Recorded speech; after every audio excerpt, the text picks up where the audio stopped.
Wali Kota Bandung Muhammad Farhan tengah menyelidiki dugaan praktik jual beli kursi di 4 sekolah menengah pertama negeri di Kota Bandung. Proses investigasi saat ini masih berlangsung. Beberapa sekolah yang diduga terlibat telah dipanggil untuk dimintai keterangan.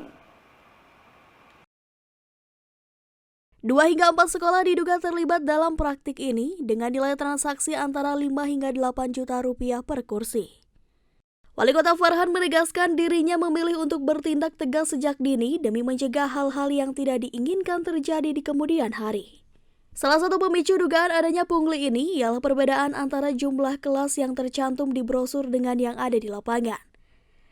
Di brosur tertulis 7 kelas, namun di kenyataan ada hingga 11 kelas.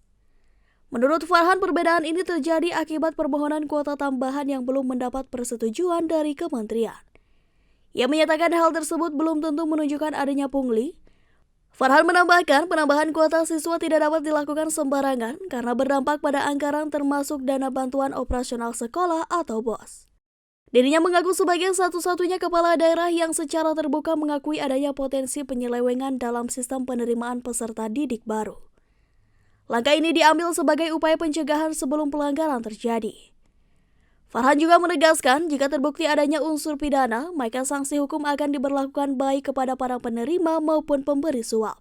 Dirinya juga mengingatkan masyarakat untuk waspada terhadap modus penipuan dari oknum yang mengaku sebagai orang dalam yang mengiming-imingi bisa membantu masuk sekolah dengan syarat sejumlah uang. Itu seperti apa? Ditemukannya oleh Saber Pungli Jawa Barat, kemudian diseruskan ke Saber Pungli Kota Bandung, lalu kita melakukan penyelidikan baru menyampaikan laporan ke saya.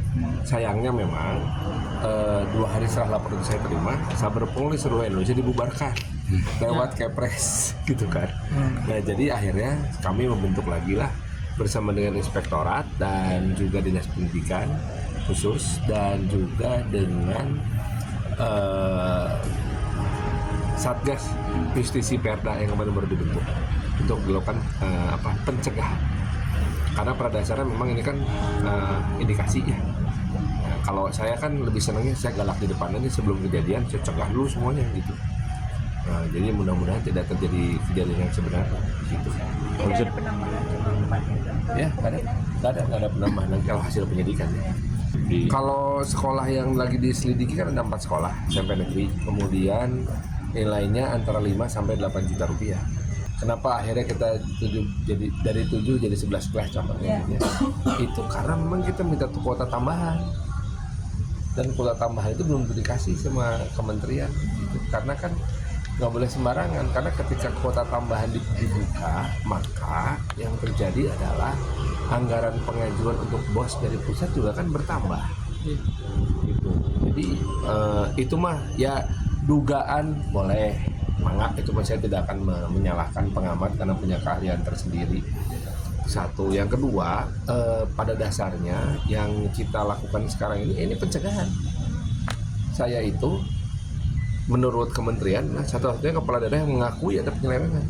Dan kepala daerah itu memang nggak ada yang ngaku. Farhan menegaskan, dengan komitmen untuk mengawal proses penyelidikan hingga tuntas demi dunia pendidikan yang bersih dan transparan di Kota Bandung.